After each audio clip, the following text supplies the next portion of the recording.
Park sequels one minute at a time. I'm Brad. I'm Dave. And on today's show we're going to be discussing the very first episode of Jurassic Mysteries. It's coming up on the Patreon feed this week. Packaging, keep it or bin it. But before we get into that, David, what have you been up to? Not much. Working. Earning the money to spend on figures. Yeah.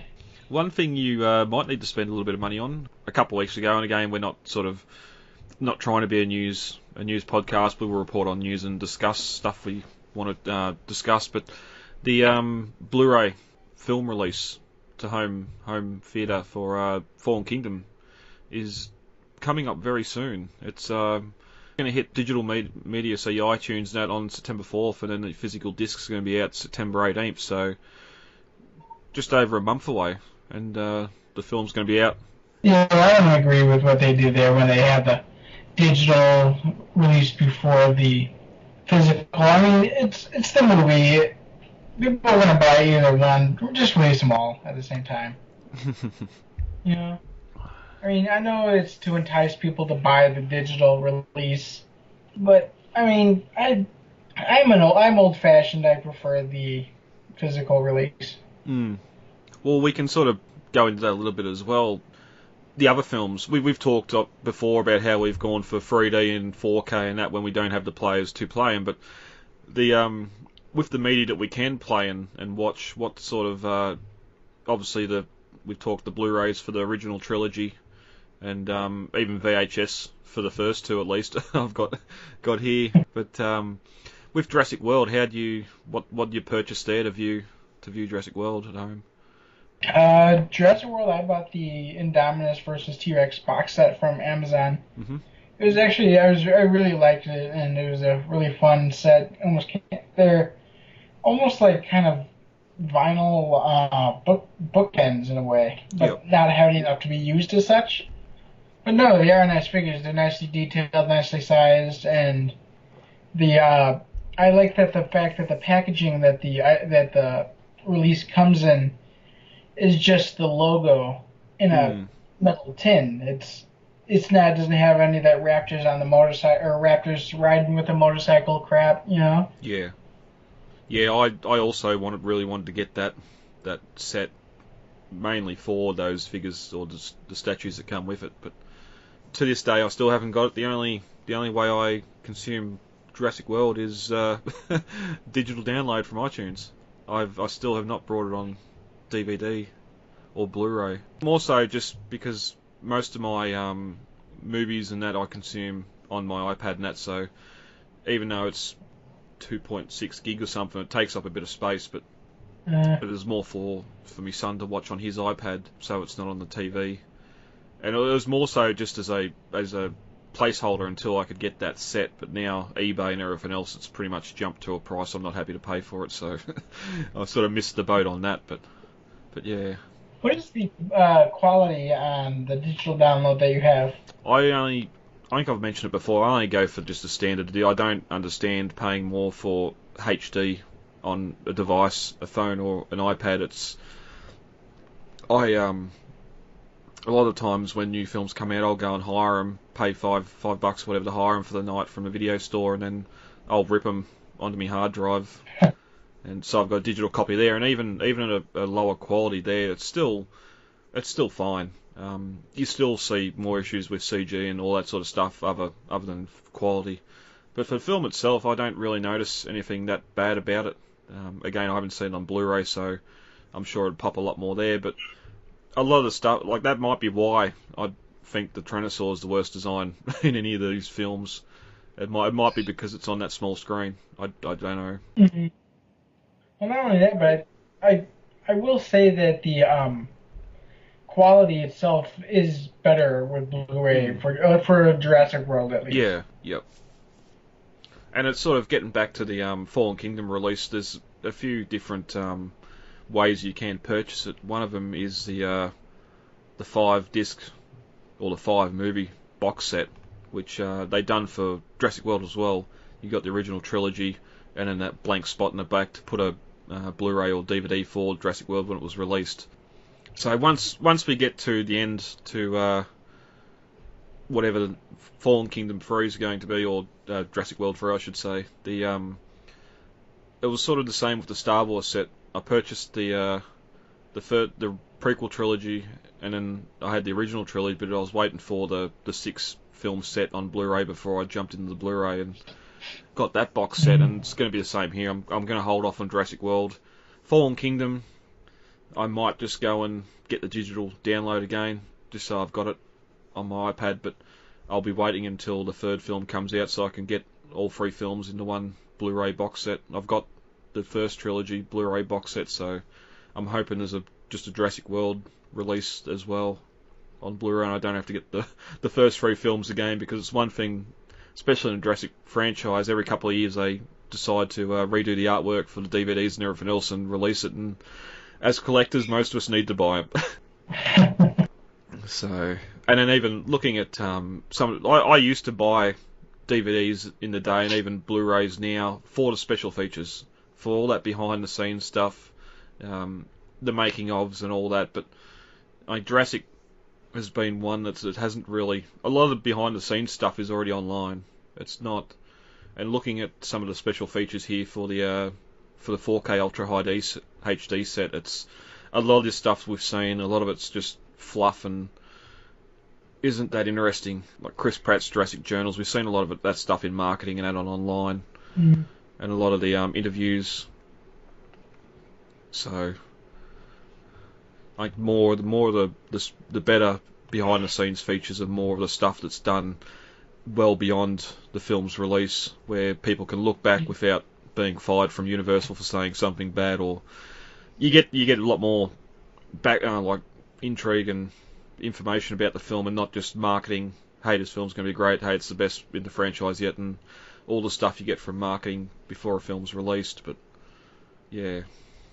Well, that's actually why I'm going to go with the Target release. There's a Target exclusive release that comes with a bonus disc. Mm-hmm. Now, it's already been confirmed that there's going to be no deleted scenes on this release. Yeah. I mean, it is disappointing, but you got to remember, Jurassic World is very unique in having as many deleted scenes as it does.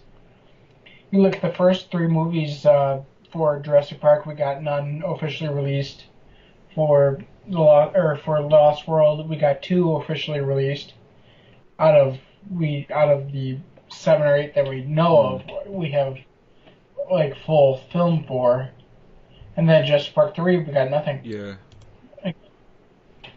So, I mean, this is really kind of keeping in with that idea of the cut you got is the cut you got. And that's what you're going to get. You're not going to see any additional. Now, that's not to say that we won't see something additional later, that we won't see a later release where they have deleted scenes. But for now, I think that I'm curious what's on that not on the 5th disc, what's on that bonus disc on the Target release.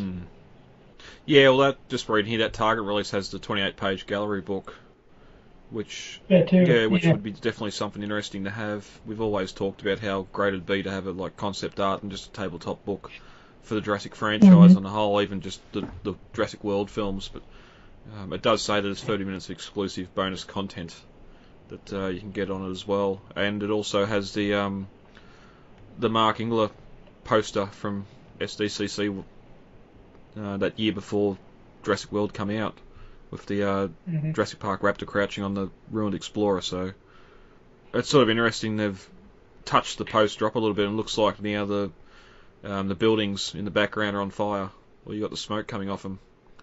There's more of the Fallen Kingdom theme and not so much Jurassic World. But as you said, it's sort of just good to see something on there that's not a movie scene, like the Raptor Squad, or like Jurassic World was the start of moving away. And even the original DVD and Blu-ray releases have done it now too, where they've gone away from just the logo to now. Like there was the whole controversy about the Universal release at the start of the year with all the different artistic scenes from the films now put on the DVD covers, and unfortunately iTunes went through it and just changed them all on their store when I had the original, just the logos on each one, including just the the Spinosaur and the Jurassic Park 3 one, which they've come out a few times now and replaced that with the Tyrannosaurus Rex skeleton. Yeah, no more Spino on the Jurassic Park 3, which, though it's funny that you said that they went and changed everything. I can just imagine this nice lineup on your iTunes of all the logos, and then you get the, as you said, the artistic design is a nice way of putting it. Yeah, well, it was good for the first three, and then up to Jurassic World. I'm pretty sure the Jurassic World one was the Raptor Squad. I don't know how, but I've got 2 copies of Jurassic Park on here. One's the new one with the Tyrannosaur breakout, but I've still got one here that's just the Jurassic Park logo of the gates.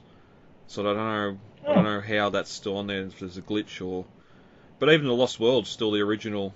It's got that brushed silver background like the Jurassic Park 3 logo, but it's just got the red the Lost World logo there, so I don't know what's going on with those two, but then the Jurassic Park 3 one's Billy and the Pteranodon are in the Raptor Squad there, so yeah. they just love to change it. I still to this day absolutely love waking up in the morning and finding Facebook's changed in the morning and trying to work out where everything is, but that's for a different conversation. And we can charge anything we want, $2,000 a day, $10,000 a day, and people will pay it. And then there's the merchandise. And I can personally... Donald, this park was not built to cater only for the super rich. Everyone in the world has the right to enjoy these animals. A lot of stuff that's in stores at the moment, toy-wise, I've already got, and I'm going to wait for it to go on clearance or come down in price before I start doubling up on, or tripling up on dinosaurs. But one thing I did discover in my Target today, which I had no idea was being released, is the sort of the baby animals in an eggshell, much like we got with Jurassic Park, and I think with the Lost World as well, where you had the baby raptor and that in its eggshell, the Triceratops. This was the Tyrannosaur, and it's a fantastic little sculpt of a baby Tyrannosaur. You got the big yellow eyes looking forward, a stumpy little tail, and it's in a pretty nice egg. Now the egg does have a little motorized gimmick where you close it and then it sort of slowly comes apart, then pops open. The gimmick doesn't work at all, but I think I posted some photos of it on the Facebook page. If I haven't, I will before this is released. But it's just a fantastic little baby Tyrannosaur. The mouth opens. It's got a little button on the back. You can push and make the jaws open and close. And it's fully posable. Like even the arms, you can move the arms all the way 360 degrees and in and out, just like we've discussed with the baryonyx and that. Like, it's got the same arm articulation as that, so... Thank you, Mattel. I had no idea that they were releasing a baby line, and looking at the bottom of the box is going to be Triceratops and Baby Blue and some other ones, so I'll be very interested to get them. Ian, the animal's dehydrated. The first thing it's going to do is go to a water source, and then it's going to look for the next thing its body needs. One other little discussion point I wanted to touch on too. I wouldn't call it a midlife crisis, but I've just woken up to... how many boxes and packaging from Fallen Kingdom mainly is just littering my house at the moment, where we've got new figures, brought them home, opened them, and then the boxes, for some reason, OCD or hoarding or whatever you want to call it, I've kept all the packaging. David, you purchase figures and get them out to play with? Mm-hmm. I do, yeah. Do you keep the packaging or do you bin it? I do not. I do not keep the packaging. At first, with Fallen Kingdom, I started to, and then I started realizing, oh my god, I have a massive pileup of Jurassic Park boxes that I'll never use and never need, so it all just went in the garbage. Yeah, yep. And it's sort of, with some of the original stuff, apart from the carded figures, you could use the box to put the figures back into if you did have to pack it away or move or anything like that, whereas here you've got most of the big figures, you pop them together once they come out of the packaging, so they'll never go back in that packaging again. That is true. I did keep the Amazon box that my Super Colossal came in, just because I'm going to ship it overseas to England to have it repainted by Father Phantom Studios as the mail. Yep. Stuff like the carded figures, I do cut the bubbles off the front of them and just keep the card, because that's easy to store. But for some of the bigger boxes, like I do really like the Fallen Kingdom logo with that cracked Lost World feel to it, and it's all over the packaging. So I've started just cutting that off the packages and just keeping the backs of the boxes as well. more so just for my son, because this is his sort of started collecting all this stuff now, and when he gets a bit older, he'd probably want to see what the stuff looked like, just artwork on the packaging and that. But I've just started the Mosasaur I was going to keep, and it's sort of the one I'm still holding on to at the moment, whether or not I sell that or not. Oh, it's not sell, throw it out. But I'd done a bit of a cleaning out yesterday, and it was good to see some great interaction on both of the Lost World Minute and Jurassic Minute's Facebook pages with some of the stuff I found in storage. But just as boxes from figures I purchased going all the way back to 2007, that just, like the figures now, you can get them at a $2 shop. There's no collectability to them really that much anymore, and it's just, why have I got all these boxes for this stuff? Like, but it's alright, maybe keep one or two just so you sort of have an idea, or just so you can see what the packaging was like in a day and how much it's changed over the years. But having 20 boxes from a line of figures that were released in 2007 or 2009, it just that's hoarding. So I'm doing a run to the bonfire this afternoon after this record, and I'll be burning a lot of it just to make up some space, because I'm getting overflowed. I'm getting swamped by packaging. What I've taken to do is I found that if I really, really like the packaging art, I'll scan it. Yep. I'll scan it. I'll have it for my records digitally, and then I can get rid of the box. You know, like I did that for the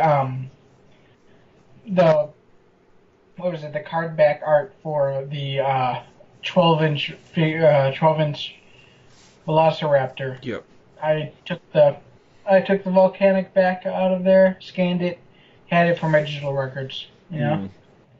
Now, if I want to look at it, I have it digitally. Yeah, and if that's just for getting figures and getting them out of the box. Like, there's some figures where I'm just waiting for sales or whatever else. Like the Fresh and Throw T-Rex, I'd just love to have that figure in its box because it looks so good in its box with the fence in the background, and I really like that sculpt and that mould.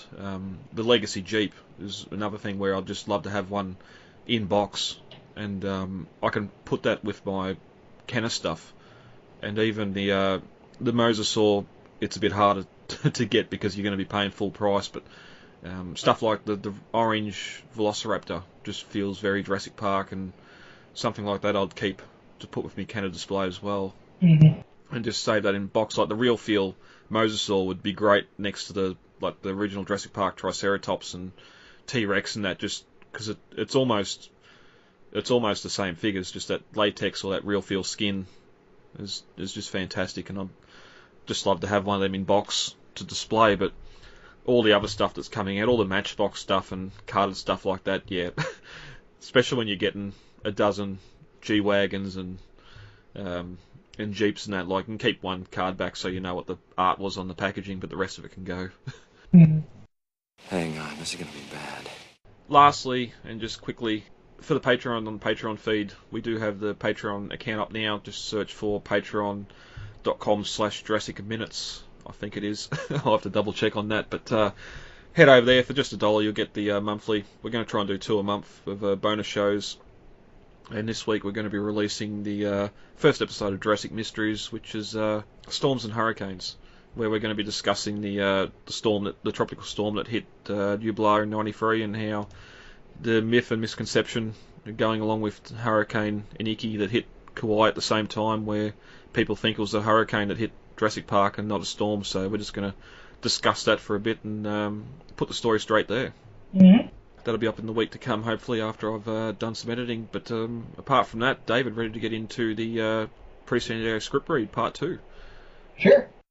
Alright. Where we left off last week, we had got to the gatherers setting up base camp, and when Ian went on a bit of his rants again about no one wanting to believe him, the forest behind him started to move, and we cut to the group walking through the jungle and to a stream where trees continue to sway.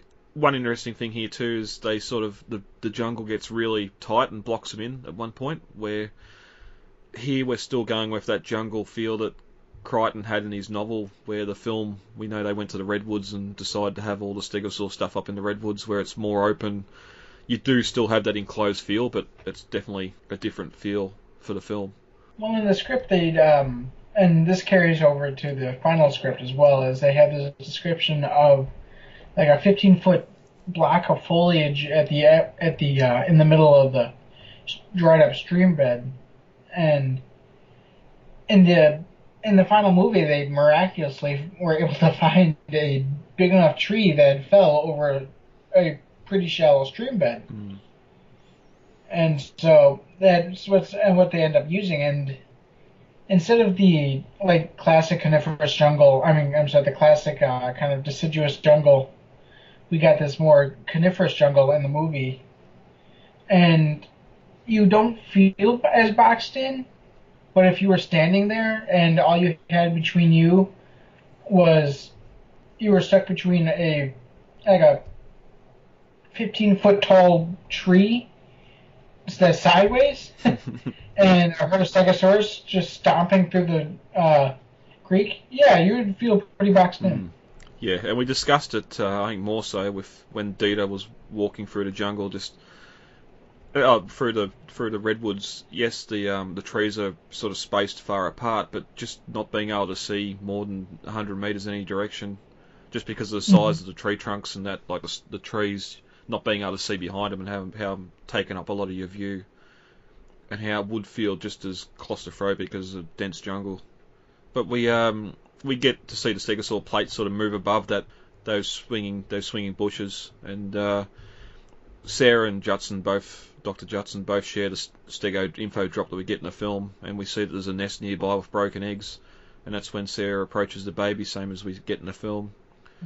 It's described as a male stegosaur that slams down the tail on the ground and then runs off into the jungle to sort of scare her away. I don't think when we talked about that minute we discussed whether it was the male or female that was on screen. I can't recall if you could really tell the difference with the stegosaurs. It wasn't as clear as like with the velociraptors, what were male and what were female. No, the stegosaurus, I thought there might have been some kind of sexual dimorphism where the females were more brown and the males were more green. But from what I can tell, there is actually no difference. When you actually watch the movie, they're all the same color. Yeah, and I think more so too with just in the animal species, generally today, it's the females that sort of hang around the nest and like defend it. If the baby was in danger, it would have been the female that defended it, not the male. So even if you've seen one amongst that herd that was a little bit different, that was out in front or something else, but yeah, a lot of we've seen the crash artwork for the stegosaur, and they were all pretty much that same design, and they just copied and pasted them a couple of times to make the stegosaur herd. But the group sort of run off back into the jungle again and come across some tree trunks that they rest up against, and they take a bit of a breath, and all of a sudden they realise that it moves and that they're actually legs of a massive sauropod, not the Patasaurus. The Meki... I can't do it. Mamenchisaurus? Yeah, that's the one. And so the massive sauropod honks and moves away from the people. Then we see it wrap its head around another, and all of a sudden they realise that the two animals are mating. And, they're underneath the animals when all this is going on. We get the tails swing around wildly, which bring down trees, and grab the umbrella. Yeah, and the group runs for the only cover they can find, and that's under the animals, where I don't think you want to be under the animals while they're mating, but if it's where they think it's safe, it's where they think it's safe. And after a minute of them sort of crashing around and destroying the foliage and that, they stop for a minute, which gives the humans a chance to run clear and back out into the jungle, where they collapse a short distance away. So that would have been a little bit interesting to see on film. I could just imagine Kathleen Kennedy or one of the producers, Gerald R. Mullen. Spielberg, you do realize this is a PG-13 movie, right? Well, it makes me wonder where it come from. If it was something Crichton had in the original script, or if this is something David Koepp decided to write in just as a bit more of an action or excitement scene here of them just trying to dodge the animals as they're sort of moving around. But so something about it feels very Crichton-esque. Yeah. I don't know what it is, but something about just maybe it's because when the T-Rex scent marked what was it, a Land Cruiser, or what was in the novel? The Explorer backed up and sat on the Explorer, yeah. Yeah, sat on the Explorer and scent marked it. Yeah, which even that in the novel, like having that in the film would have been questionable as well. Like I don't. Yes, the films try to be as realistic as possible with the animals, but I don't think we haven't seen, apart from Eric's collecting of T-Rex P in Jurassic Park 3, we don't really have any instances of the animals needing to go to the bathroom or. I suppose the sick Triceratops in Jurassic Park is another good one too, but we didn't need to see that Triceratops do that big mountainous pile of. She's tenacious. So. No, I will admit though, it is probably one of the funniest parts of the second novel, where the T-Rex gets up and there's the goo on the front of the car, and all three of them are like, did the T-Rex just shit on the hood of the car? Yeah. Yep. And I'm pretty sure it's described, and we've talked in the last couple of episodes about the whole birds and then being part bird and that. I'm pretty sure it's described like the feces are described like birds. You've got the black bit and the white bit, like the urines with it. So. Yeah, I experienced that today. Oh, really? Wash my car, and I come out like not even 2 hours later, and there's a fresh bird turd right there on the hood. Washing your car is just an invitation to say, here, it's clean. I swear they look at you and wait for you to finish. Yeah. Yep. At least I didn't sit on your hood and do it. But after this sort of little encounter, the gatherers have suddenly taken the island a lot more serious now.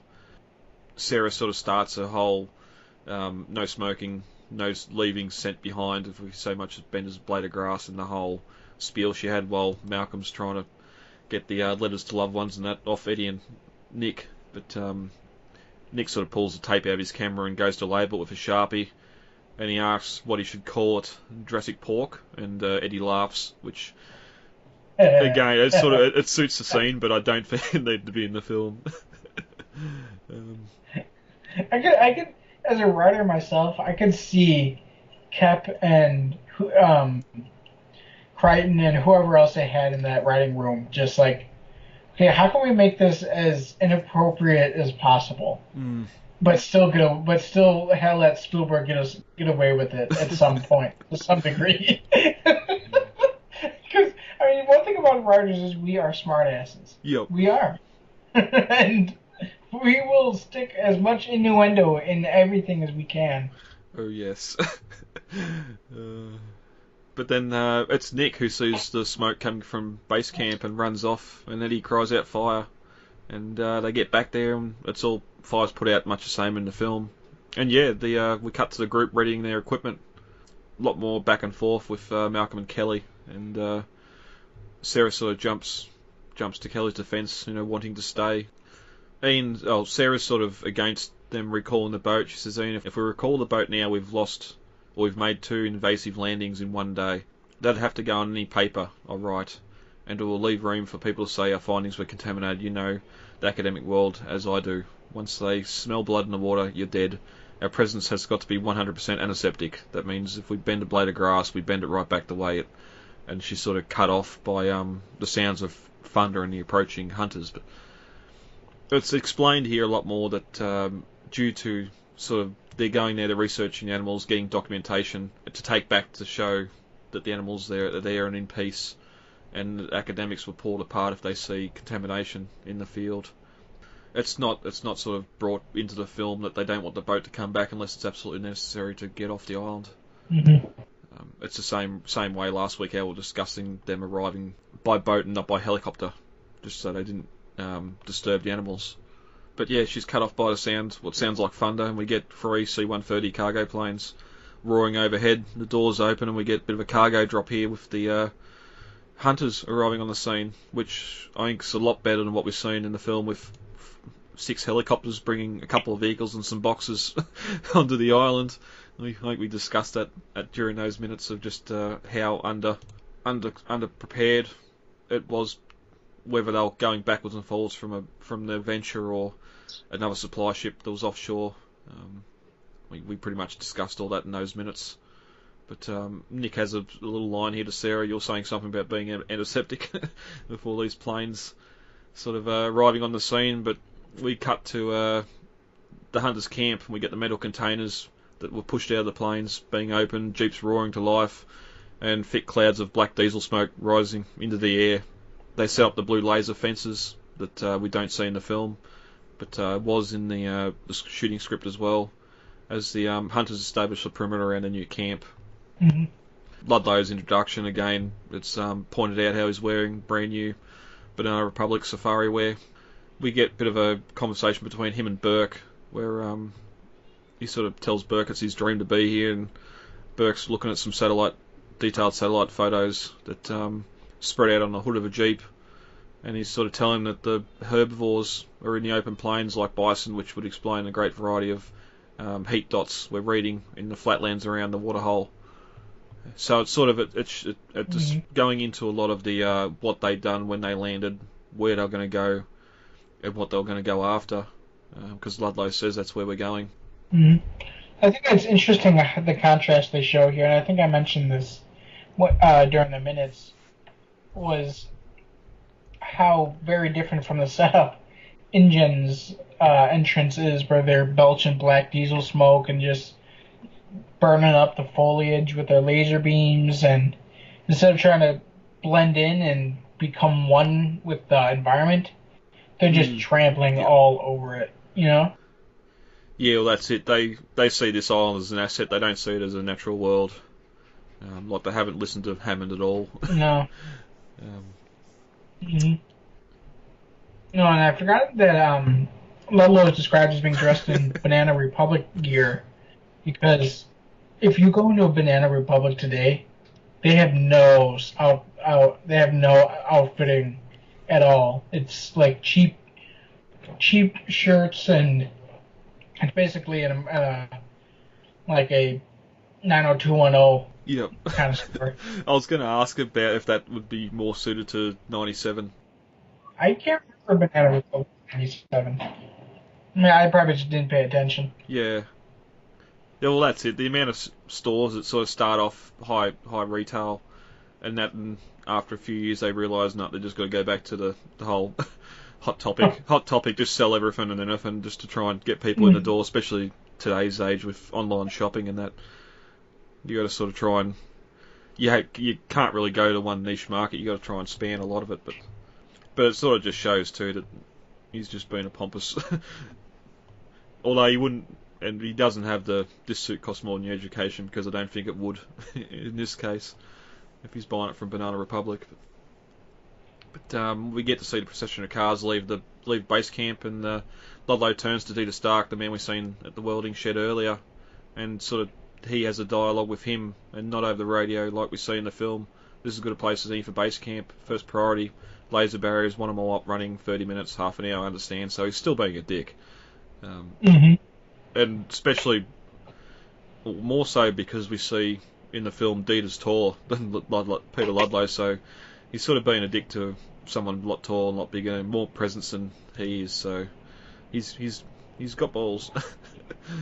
But, Dita sort of nods and turns to the Hunters who number out 20 in all, and they're working nearby, but someone steps in front of Dita, cutting him off, and then we reveal Roland Tembo, the guy we've seen from Ubasa earlier, because there's no namings of him back then, but he tells Dita to cancel the order, Ludlow, why, and Roland points to the stream bed that's running nearby and saying carnivores hunt near stream beds, do you want to set up base camp or all you can eat people bar, which I prefer the movie dialogue a lot better. Yeah, it rolls off the tongue better. Yeah, yep. And then, find a new spot, and Dita sighs and goes to work. Roland puts an arm around Ludlow and pulls him aside, and that's when we get the awesome bit of dialogue from Roland. But I don't think, when they're writing Dita here, I don't think someone like Peter Stormare's in the Dita character. I think it's more just someone with a lot less presence and probably a bit more just, I wouldn't say snivelling, but I suppose we do see him working in a welder's yard, so he's got to be sort of grizzled and maybe a Dennis Quaid type. Although he wouldn't smoke. And yeah, the hunters, the convoy gets rumbles off into the jungle, and is suddenly stopped by 5 pachycephalosauruses that are spotted on the jungle path. Ludlow calls ahead to Burke for the convoy, and we get an info dump from Burke that we see in the film.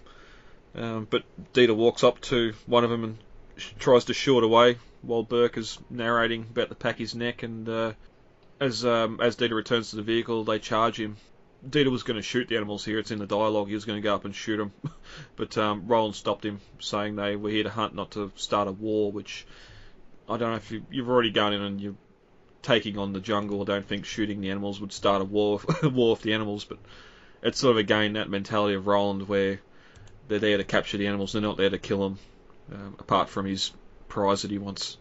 Because in this early script too, he is there to collect his fee. Mm-hmm. And he and RJ sort of see some free-toed tracks of the Tyrannosaur and leave the convoy and go walking off in the jungle, telling Ludlow they'll catch up. Yeah, so he doesn't actually take part of the roundup sequence at all.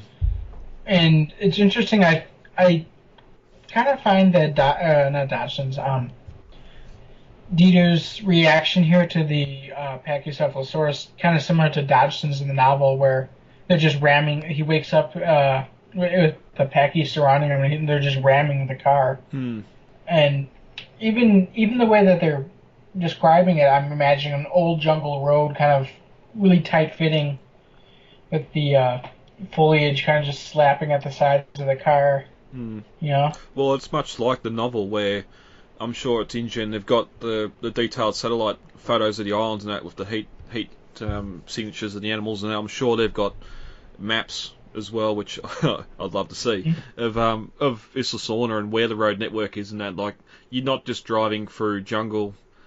We only seen a couple of scenes earlier where the gatherers are sort of walking through after the stegosaurs, and it's impassable, impenetrable jungle. And these guys have got you don't just drive through jungle knocking down trees making a path. And I'm getting flashbacks to Crystal Skull where you got massive machines and that going through cutting down jungle to make a path.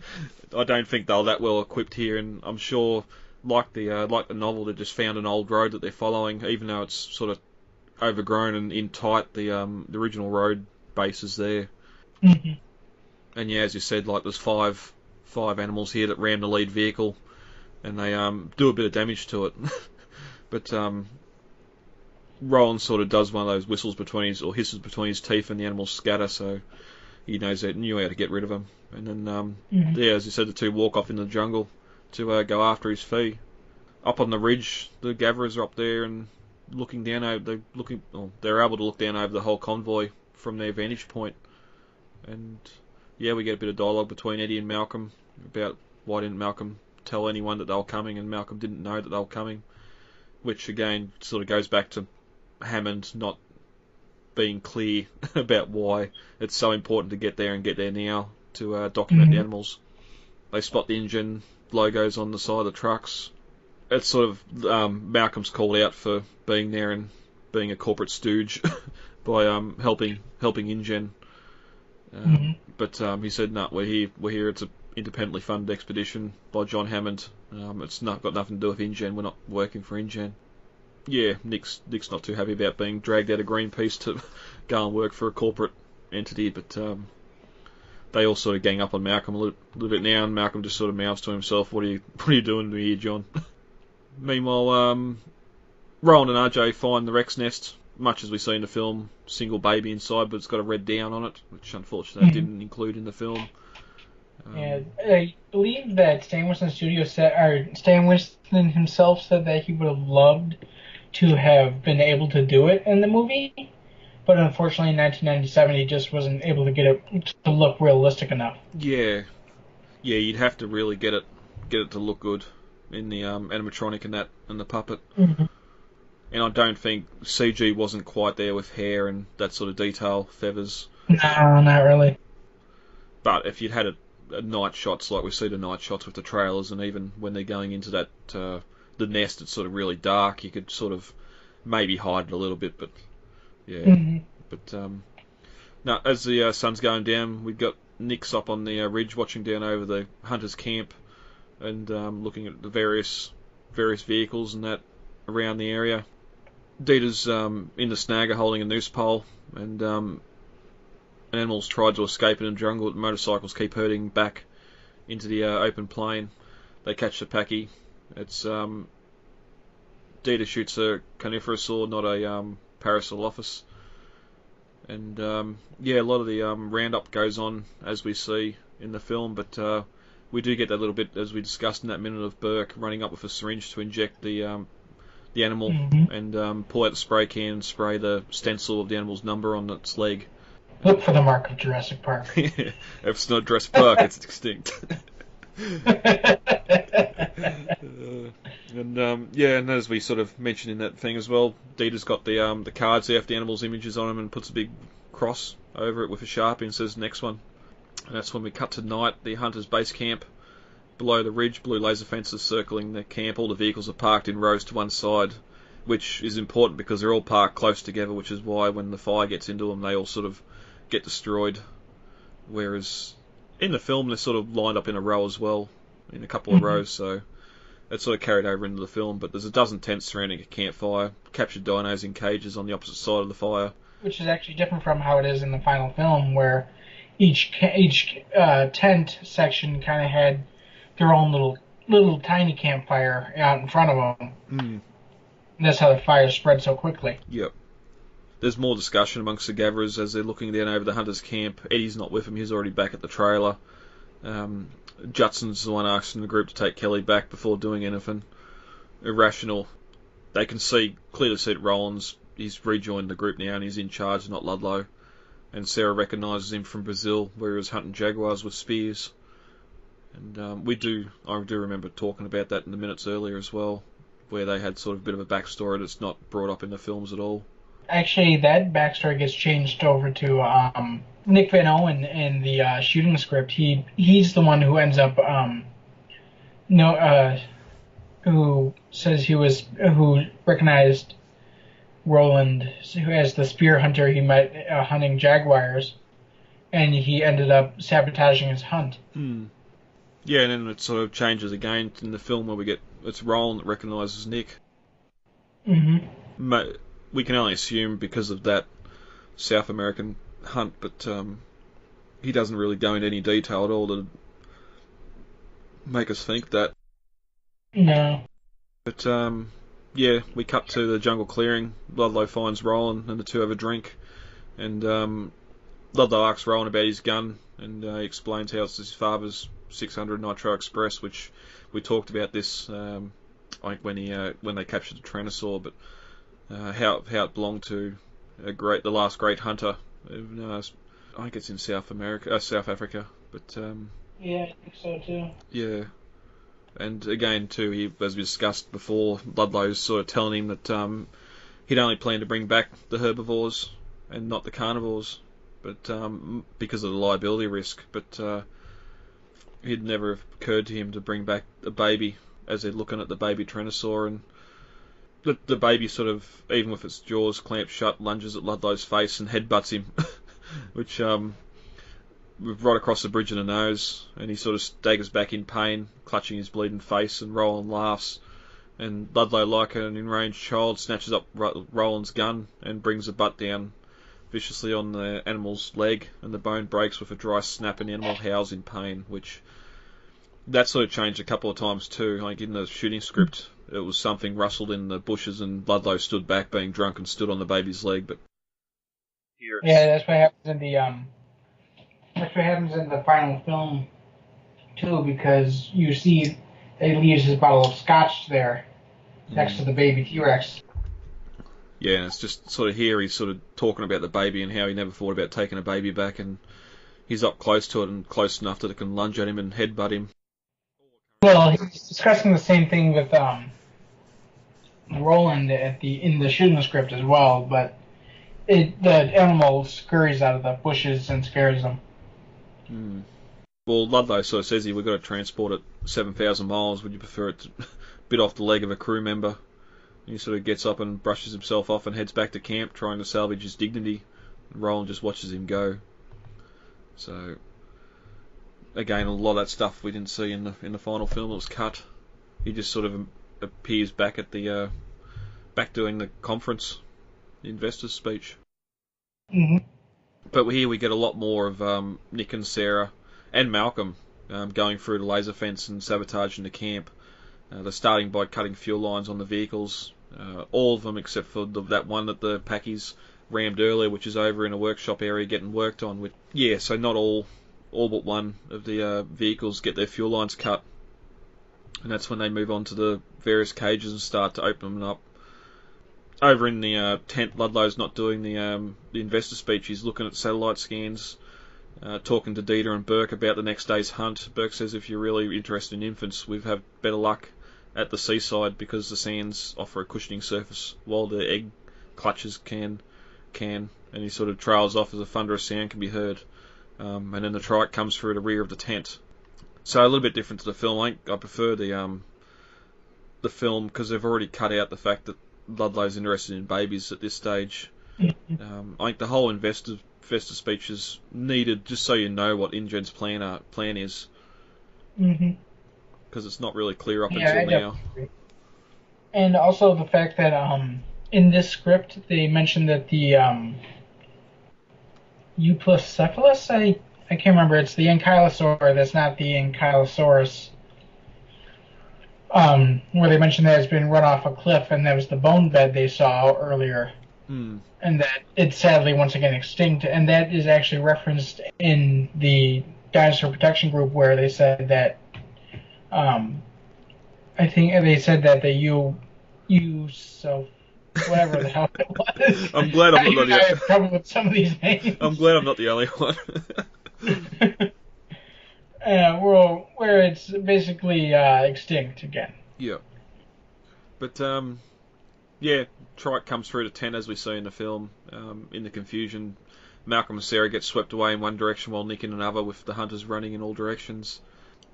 Trike runs through the campfire with the canvas on its back and bursts into flames, and as it's running around it's knocking over a jeep, and that lights the fuel, ignites the jeep, and it flies into the air. So here it pretty much confirms in the script anyway that that jeep that goes towards Roland explodes, and that's how it gets launched, not from the Triceratops impacting it. But we discussed all the different possibilities there in that minute as well. Yeah. Jeep flies towards RJ and Roland as we see in the film. Equipment tent explodes, knocking Dieter to the ground. He slowly gets up to his feet and sees Roland standing over him, and Roland tells him it's the last time I leave you in charge. Nick sort of comes out of the jungle and finds the baby, much as we see in the film as well. Meanwhile, back up on the ridge, we cut to Ian and Sarah climbing the hill back to where they left the M-Class, and Nick's already there waiting for him. Malcolm opens the rear door and Nick yells to wait, but the baby shrieks and lunges at Malcolm in the open door. It narrowly misses him and slams as he slams the door shut. And Roland hears all the commotion up on the ridge and asks if any of his men are up there. So that's how they find out that there's more people on the island, not the lock in the fountain, or the lock that Nick cut earlier. Malcolm confronts Nick, saying, as he explains, it's got a broken leg, and says to put it out of its misery. And Nick's telling him to get back in the car before they hear us, and they sort of jump in. Malcolm's got the unlucky part of being in the back seat, and it doesn't go without injury. He gets his arm slashed by the baby's leg as it's kicking around in the back seat. Yeah, we got Eddie, Judson, and Kelly are up in the high hide, waiting for him as the M-Class pulls up to the trails, and Eddie frowns when he sees the baby getting pulled from the back seat. All the in-trailer stuff, Sarah examining and Nick examining the baby's leg, same as in the film, although it's done on the steel dining table and not the lab area that we see in the rear of the trailer. All the dialogue from Sarah's pretty much lifted word from the novel, about having to set the broken leg. If it can't pivot, it won't be able to hunt and all that sort of stuff. And we can hear from the high hide that the baby's screams can be heard from outside, and they're sort of echoing through the jungle. And the pre-script also does show or describe Sarah applying the foil cuff to the baby's leg, which again, all that's directly from the novel. So that's where we're going to leave it before we get to the trailer attack. We're about to hear the roar from the Tyrannosaur and have it push the M-Class over the cliff, but we'll go into that next week. We'll see how we go. That might nearly get us to the Hunter's camp. But Dave, anything else you want to discuss this week before we get heavy for the day? Yeah, I think we covered that pretty well. All right, awesome. Well, half an hour from now, John Hammond's dream, reimagined, will come true. For 1/100th the cost of building a destination resort thousands of miles away. I believe I've spent enough time in the company of death. All right, guys, let's get the hell out of here. What's everybody looking at? Tonight we'll christen Jurassic Park San Diego with a mega attraction that will drive townstar numbers to rival any theme park. Sightseeing to be a theme park, but a research station. This was where we did the real work. What do you think you were going to document? What do you think you were going to see? It is absolutely imperative that we work with the Costa Rican Department of Biological Preserves to establish a set of rules for the preservation and isolation of that island. These creatures require our absence to survive, not our help. And if we could only step aside and trust in nature, life